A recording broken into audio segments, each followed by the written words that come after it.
Hi, Quadcopter 101 here. What I got for you today is a review of the Cheerson CX10 Nano Quadcopter. At about $16, the Cheerson CX10 is one of the cheapest of the quadcopters that you'll be able to find, but don't be fooled by that low price.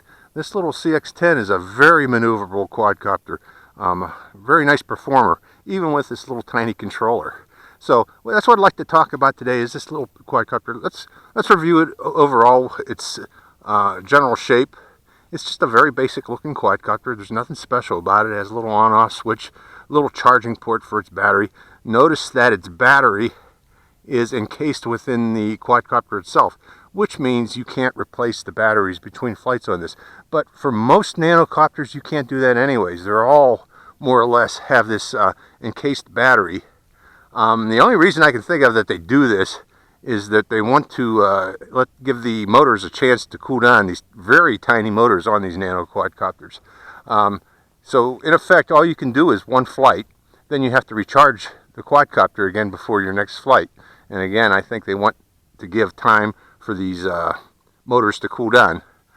Another thing about the little quadcopter, the range with its transmitters, and this is true for most of these nano quadcopters, is very limited. You usually only get about 30 to 50 meters range, which means this is good for flying indoors mainly, in small backyards, and in tiny parks such as one I'm at right now. I'm going to demonstrate it today. This does have some ability to fly in the wind because you can select higher rate modes. So it is a potentially good outdoor flyer. There are some nano quadcopters that you just don't want to take outdoors. This one you can. So let's go over a review of the controller now. The controller is very basic, tiny. The idea being, I believe, that they wanted you to be able to put both of these in your coat pocket and go down to your local park to fly.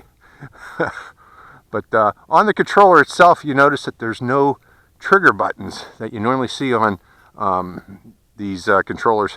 The way that they do this is that the trigger buttons have been actually incorporated into the control sticks themselves, with the intent being this left control stick. When you press it one time, you can go from low rate to medium rate to high rate mode, which increases the speed of the quadcopter itself.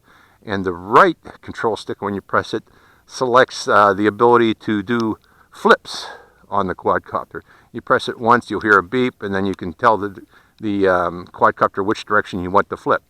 You also have a trim button for the right control stick pitch, and a trim button for roll. There is no trim button for yaw or throttle on this quadcopter. And you don't really need that these days, especially with 6-axis quadcopters. That's why you tend to see them less and less on control pads of most quadcopters these days. Okay, let's do a demonstration flight and see how this performs. There were a couple things I forgot to mention. You should keep in mind that the CX10 is mainly intended as an indoor flyer, but it can be flown outdoors if you keep in mind and consider several things.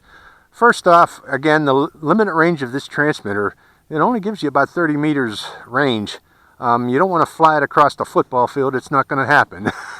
But if you keep it in a small, I fell in a hole there. If you keep it in a small park or your backyard, it's a good flyer for such cases. The second thing to consider is, as it is designed for indoor flight mainly, the flight controller software isn't very good at encountering wind. What can happen is, and will happen, if you're outside and you get a gentle breeze coming along, in your attempts to fight that breeze, the accelerometers can pick up a drift, and you'll notice that the quadcopter may start to drift in a certain direction. That's to be expected, okay? But it can be easily fixed. If you start to notice it picking up a drift, just land the quadcopter on the ground and let it sit undisturbed for a few seconds for the accelerometers to reset themselves. It's very simple to do. Again, if you notice a drift starting to build in on your quadcopter, an uncommanded drift, it gets harder and harder to counter that drift, just land the quadcopter and let it sit for a few seconds. Okay, we're going to go for a flight again. I got a breeze coming from my back here. you'll probably see that drift, and you'll see what I have to do to counter that drift. So let's give it a flight and see how the CX10 performs outdoors in a gentle breeze. Okay, quadcopter's been bound. I do have a breeze here, so I'm going to go to, let's see, let's go right to high. You heard those 3 beeps? Again, I went to high rate by pressing the throttle and yaw controller downward, and I pressed it twice to get the 3 beeps. It's now in high rate mode, and I'm going to hand toss it. And now I wanted to show you one thing. This little CX10 can do funnels very well. And also by doing these funnels, that kind of counters the accelerometers getting weird inputs. You know, that drift. So if you do funnels every once in a while, that can actually counter the drift. But it does excellent funnels. And it's a very maneuverable little quadcopter, as you can see here. Great for great indoor flyer, but also outdoor, if you keep in mind that its accelerometers may pick up a drift if there's a wind. And the way to counter that is to either do funnels, and it's not hard to do funnels. Forward pitch, full left turn, rudder, or forward pitch, full right rudder, and you're doing funnels.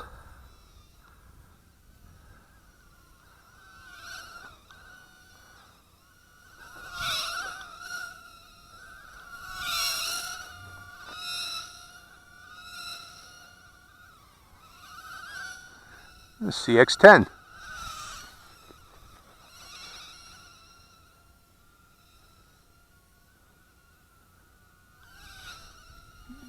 Now notice I haven't had to counter that drift yet.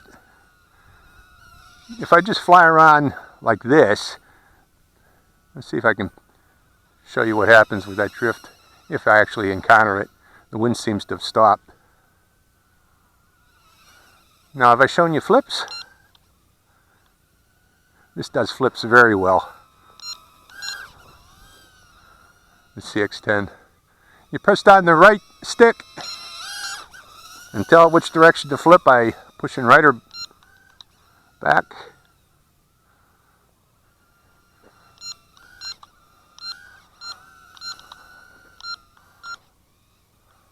Now, doing flips kills battery, so I'm not going to do very many of those, but it does flips, as you can see. I'm going to have some power to fly around. But again, this is great backyard flyer, great small park flyer, or an indoor flyer. I don't like to fly indoors because indoors is boring to me. But if you take it outdoors, you can have some fun with it.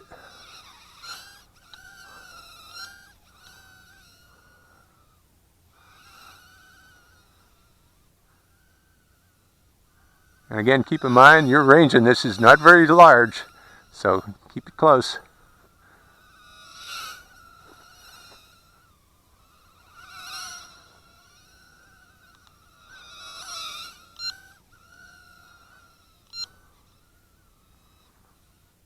And it's going out of range there.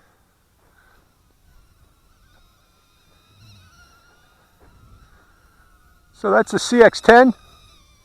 Cheerson CX10, great indoor flyer, but also, as many people have shown videos, but it's also a great outdoor flyer too. So, hope you enjoyed this review. Quadcopter 101, signing out.